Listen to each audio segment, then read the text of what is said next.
Bonjour Alexandre. Bonjour Marion. Et écoute, merci d'être là aujourd'hui avec nous. Je suis très très heureuse de t'accueillir. Je t'en prie, ça me fait plaisir.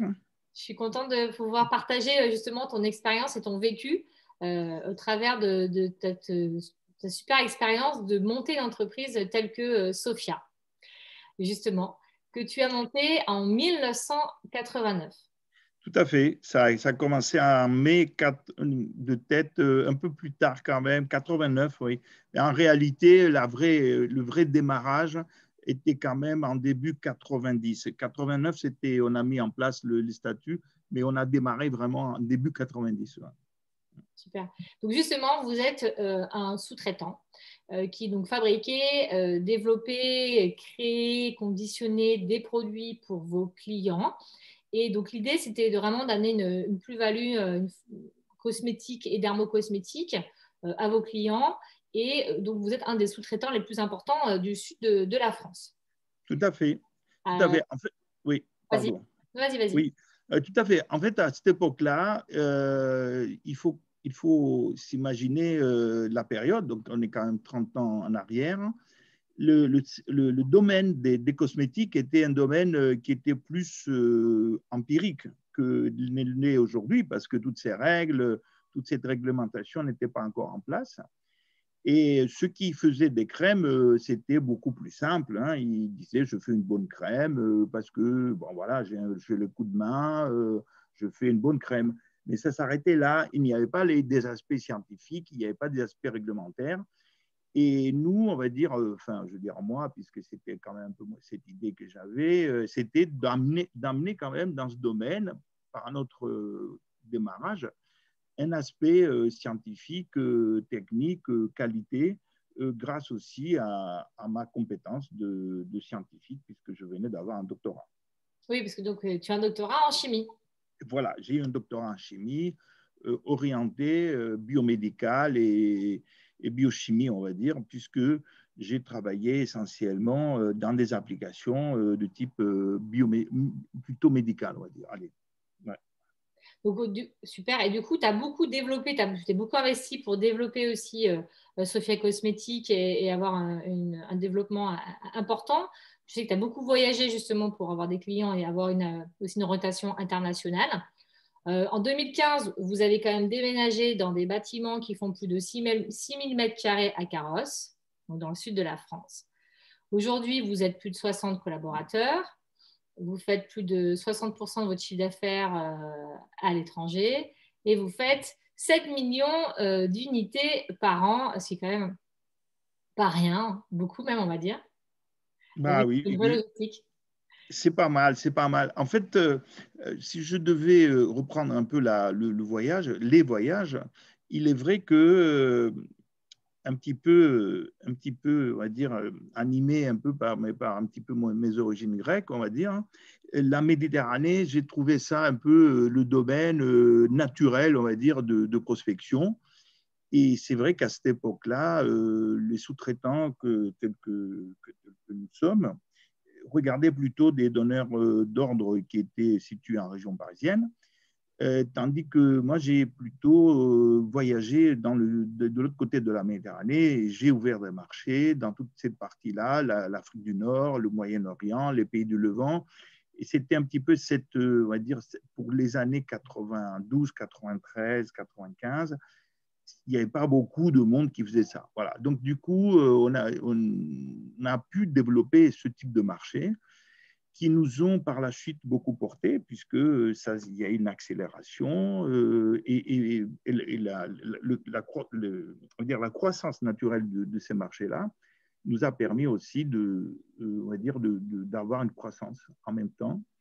Et en même temps, bien entendu, on a dû déménager l'entreprise pour trouver des plus grands locaux parce que là, on était un peu à l'étroit. Donc, on est venu sur le site industriel de Carrosse, qui lui possède quand même des infrastructures pour permettre de grossir, et ce que nous avons fait en 1999. D'accord. Et depuis que nous sommes à Carrosse. Oui. Et après, du coup, vous avez redéménagé en 2015 dans des bâtiments encore plus grands. hein, vous avez investi. Voilà. Au début, donc on a procédé par des bâtiments qu'on additionnait les uns aux autres, mais qui étaient distants de quelques kilomètres, parce qu'on ne pouvait pas faire autrement. Et à la fin, on a eu de la chance de trouver un grand bâtiment et de presque basé sur 6 000 mètres carrés. Et là, on a logé tous les autres bâtiments qui étaient un peu de partout. On en avait 6 à ce moment-là. Et donc, on a pu réunir tout ça dans le même bâtiment. Et là, on a tout le monde dans le même bâtiment. Voilà. Ouais, c'est bien. Ouais. Et justement, ce que j'aimerais partager avec toi aujourd'hui, te poser comme question, on aimerait comprendre justement comment tu as fait pour monter Sophia Cosmétique et comprendre aussi la personne professionnelle que tu es devenue, hein, que tu as construit et que tu es devenue. Je vais te poser 6 questions, si tu veux bien. La première, c'est quels étaient tes objectifs visés quand tu as en fait démarré vraiment Sophia Cosmétique? Alors, quand j'ai démarré Sophia Cosmétique, pour parler quand même, parce qu'on est là pour parler un peu franchement, j'ai été poussé un peu par... c'est vrai qu'on était dans une période où il y avait beaucoup de chômage. On est dans les années 90. En sortant de l'université, on va dire, ceux qui trouvaient un emploi, c'était pas facile. Ils étaient considérés comme des chanceux. Et donc, moi, j'ai commencé ma carrière en tant que salarié, quelque part, cadre. Et puis, ma foi, au bout d'une année et demie, je suis parti. Et puis, je me suis retrouvé dans une société où elle a déposé son bilan au bout d'une année. Enfin, pas après mon arrivée. Ça faisait longtemps qu'elle n'était pas bien, qu'elle était située à la Gaude. Et là, j'étais plus poussé par un besoin, on va dire, d'exister. Parce que là, à ce moment-là, il fallait quand même trouver quelque chose à faire. Et je me suis dit, je ne vais pas encore retenter encore une fois un emploi salarié qui ne m'avait pas réussi, visiblement. Et je me suis dit, tiens, je vais quand même essayer de lancer mon entreprise. Donc, c'était plus un besoin, on va dire, poussé par plutôt un échec en tant que ça, enfin, parce que je ne trouvais pas un emploi qui me correspondait, on va dire un peu ça, que initialement une volonté absolue de créer mon entreprise. Cependant, j'avais ça en tête depuis toujours. J'avais cette ambition, je l'avais. Mais si jamais j'avais eu un emploi qui m'avait à ce moment-là correspondu, que j'avais fait une carrière en tant que cadre comme je la voulais, peut-être que je ne me serais pas lancé, quoi. Mais voilà, c'est ces deux raisons qui m'ont poussé à créer l'entreprise. Et puis, parce que j'ai rencontré un associé qui m'a un peu aidé aussi, parce qu'il a participé financièrement. Et c'est comme ça que ça a démarré, quoi, hein. Voilà. D'accord. Et justement, pour démarrer, Sophia, quelles ont été les grandes étapes que tu as mis en place pour justement développer Sophia?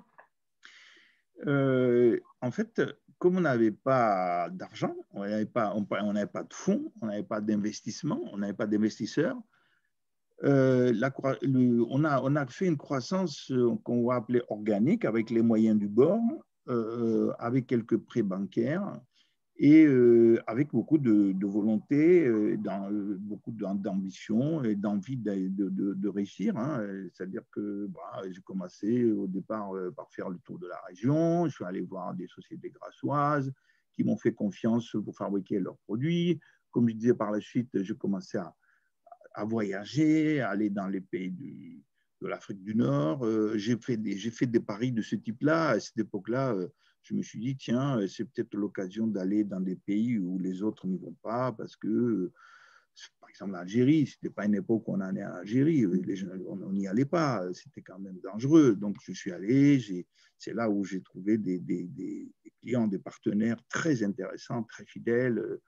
Et superbe, on va dire, qu'on a fait une très belle collaboration. Moi, je suis allé au Maroc, je suis allé en Syrie même, voilà, je suis allé en Iran, je suis allé dans tous ces pays-là, et c'est là où, effectivement, on a connu, bien sûr à Dubaï, hein, mais bon, Dubaï, il faut dire qu'à cette époque-là, c'était pas non plus, tout le monde n'allait pas à Dubaï pour poster des smileys, quoi, ou des photos. C'était pas du tout non plus Dubaï comme il est aujourd'hui. Donc, c'était une époque où même Dubaï, c'était un vrai marché pour nous. Et voilà, j'ai développé tous ces pays-là.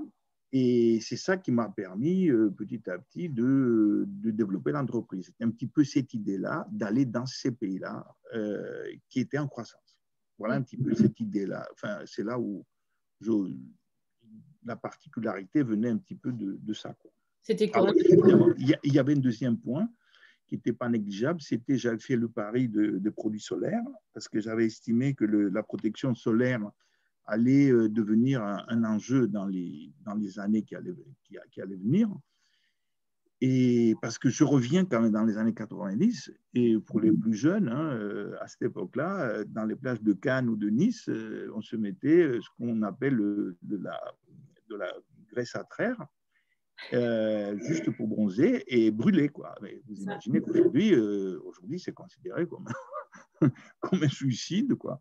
Et donc, mais c'était comme ça à cette époque-là. Donc, moi, je me suis dit, tiens, là, un jour ou l'autre, il va y avoir un développement autre au niveau de la protection solaire. Et j'ai fait aussi ce pari-là. Donc, c'est ces deux paris-là qui nous ont un peu permis d'avancer. Ah, c'est super. Et puis c'était courageux, hein. Aller quand même dans les pays, tout ça, franchement, c'est. Ouais, je trouve ça Ah oui, courageux, moi. je reconnais, il fallait un peu de courage. Tu as dû vivre de belles aventures, en tout cas. Ah bah oui, ah oui, c'était beaucoup d'aventures. Et justement, dans quel état d'esprit étais-tu quand tu as mené tout ça? J'étais, on va dire, comment, je ne sais pas, j'avais un détachement. Par la suite, les gens me disent, mais quand même, tu es parti dans ces pays-là à une époque où personne n'y allait, tout seul, comme ça. Je ne sais pas, j'avais envie d'aventure, je me sentais investi, voilà. Je me suis dit, tiens, ça, je porte un peu ma petite société sur moi, et puis voilà, je vais arriver. Et je découvrais aussi des tas de choses et je trouvais ça formidable, quoi. Vous imaginez, c'est vrai qu'aujourd'hui, on ne voit pas aujourd'hui du même œil tout ça, mais il y a 30 ans, c'était des pays très fermés, notamment pour les Occidentaux. Et je ne parle pas de l'Algérie pour nous, Français, c'était même pas la peine, quoi, hein. Donc, c'était quelque chose que j'avais envie d'établir. Et puis, ça me plaisait bien d'aller dans des pays où euh, on va dire, considérés comme des pays à éviter pour des raisons X, Y ou Z. Et voilà, quoi. Donc, j'avais un bon état d'esprit, ouais. Oui. J'étais bien, quoi. J'étais bien avec moi-même. J'étais bien. Motivé. C'était Ouais, très motivé. Ah oui, motivé. Et ouais. serein, motivé, serein. Je pensais que j'allais réussir. Voilà, j'étais bien. Ouais. Et justement, quand tu as démarré, de quoi étais-tu sûr? Est-ce que tu avais des certitudes au fond de toi? En fait, je sentais que ça allait venir. Je sentais qu'on allait me faire confiance. J'ai aussi senti un côté avec tous ces partenaires qui étaient dans tous ces pays-là, le Moyen-Orient, les pays du Levant, dans le Maghreb, dans le pays du Golfe. J'ai senti une sorte de, je sais pas, on s'entendait bien, on se trouvait facilement dans des échanges. Je trouvais qu'il y avait des échanges faciles, cordiaux, francs, aussi sincères. J'ai trouvé beaucoup de sincérité, d'engagement. Et voilà, après, ça m'a donné confiance. Parce qu'au début, c'est sûr qu'on va en se disant est-ce que ça va marcher ou pas. Et puis, c'est vrai que par la suite, la qualité des gens en face de moi, ils m'ont donné beaucoup de confiance. Je me suis dit, tiens, ça va marcher. Ça va marcher. Voilà. Non, mais c'est vrai. Ben, ça a marché. Et ben, ça a marché jusqu'à maintenant. Comme on dit, je dis, ouais, mais ça marche bien, il faut être possible. Pour le moment, on va dire, parce que les temps sont devenus difficiles. Voilà. Et justement, aujourd'hui, qu'est-ce qui a évolué depuis le début, entre ton début et maintenant? Est-ce que Est-ce qu'avec toutes ces expériences, qu'est-ce que tu as appris ou qu'est-ce qui a peut-être échangé comme toi Est-ce que tes certitudes ont changé? Voilà, pardon. En fait, aujourd'hui, je déplore un peu quand même cette situation on va dire qu'on vit autour de la Méditerranée, parce que c'est vrai que ce n'est plus pareil, quoi, hein. C'est que entre-temps, il y a eu des crises systémiques, des crises financières, des crises on va dire, des situations de guerre aussi qu'on a vu avec la Syrie, hein. Moi, dans les années 92-93, j'avais la Syrie comme un bon client. Vous imaginez, aujourd'hui, je vous dis que j'avais la Syrie comme client, on va dire, mais comment la Syrie? C'est pas possible. Mais si, c'était possible. C'était une époque où j'allais à Damas et c'était une ville cosmopolite. C'était très, très bien. Les gens étaient charmants. Ce qu'on voit à la télévision, ce n'était pas du tout ce que j'ai vu, quoi. Et ce qui a changé, c'est ça. C'est exactement ça. Voilà. Je me baladais, on va dire, où on se baladait. Pas seul. Après, j'ai amené des collaborateurs.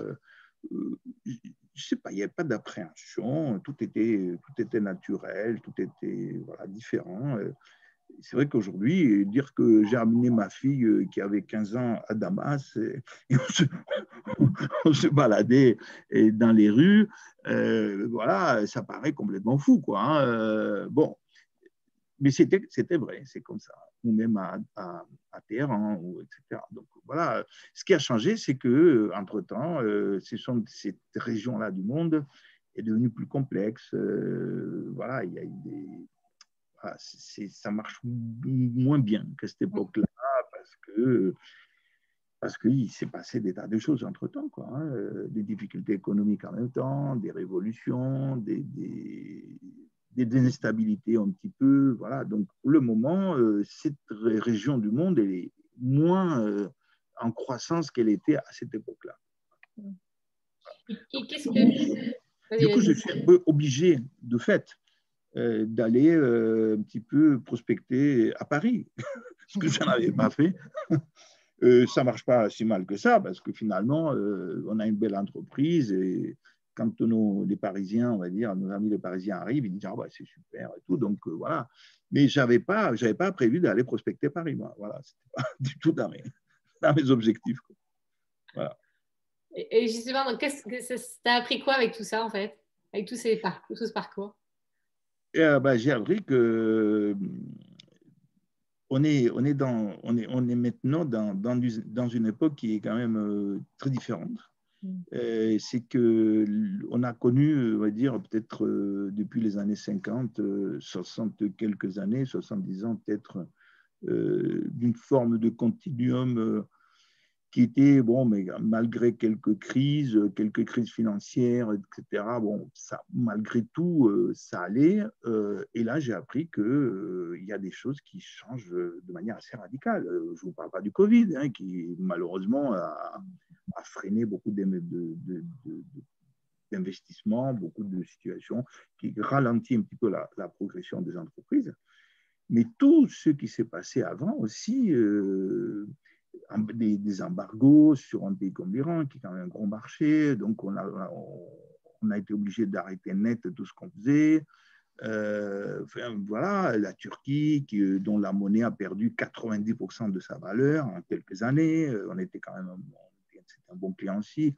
Enfin, plus le Covid derrière, ben, je me dis que notre période est devenue beaucoup plus instable, beaucoup moins sûre, que les investissements, on va dire, que la vision devient beaucoup plus court-termiste. Voilà, c'est plus du tout pareil comme avant. Et il faut naviguer de manière plus serrée, quoi. Pour ceux qui font de la voile, j'en fais pas, hein. Mais il faut changer de bord beaucoup plus facilement, virer de bord, parce que c'est plus comme avant, quoi. On ne peut pas avoir ça à un très long terme. Il faut être tout le temps en train de changer, voilà, de reprendre les situations en main, parce que voilà, tout a changé, quoi. Et le Covid, ça a été quand même le pompon de cette histoire-là qui a commencé il y a 4 ans, quoi. Donc, une période beaucoup plus difficile qu'à cette époque-là. Voilà ce que j'ai appris. S'adapter, encore plus s'adapter. Exactement, s'adapter plus rapidement et voilà, être plus vigilant. s'adapter, voilà, c'est ça. Et la dernière question, Alexandre, quel leader es-tu? Euh,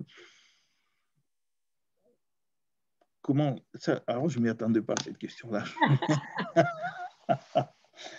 Quel leader je suis? Je ne suis pas quelqu'un qui plonge beaucoup dans la comptabilité. Ce n'est pas mon truc à moi, je reconnais. Donc, je laisse ça au comptable, je reconnais, c'est pas mon truc. Je suis quelqu'un qui fait davantage confiance aux gens et je délègue énormément. Mais alors là, les gens sont surpris parce que dans notre société, les délégations sont très, très larges. Moi, je fais fonctionner plus mon côté spontané, un petit peu mon imagination, on va dire, ma créativité. Et voilà, et je suis un leader qui délègue et qui fait confiance aux gens. Voilà. Je suis un peu comme ça, quoi. Voilà. C'est bien d'avoir confiance en les gens, c'est beau. Oui, ça, alors, c'est une caractéristique chez moi. Même si il se peut qu'on soit déçu, ça arrive, eh bien, je ne change pas pour autant. Je considère qu'on n'a pas à changer parce qu'on est tombé une ou deux fois sur une situation où on a été déçu. Il faut garder quand même son côté naturel. Et moi, je suis un optimiste naturel et je suis quelqu'un qui fait confiance aux gens de manière naturelle. Voilà. Et je ne change pas pour autant. Ouais, super. Voilà. Bah, écoute, merci beaucoup en tout cas pour ta sincérité et authenticité dans cette interview. Ben, Euh, merci. non, c'est Merci aussi. Ça m'a fait plaisir.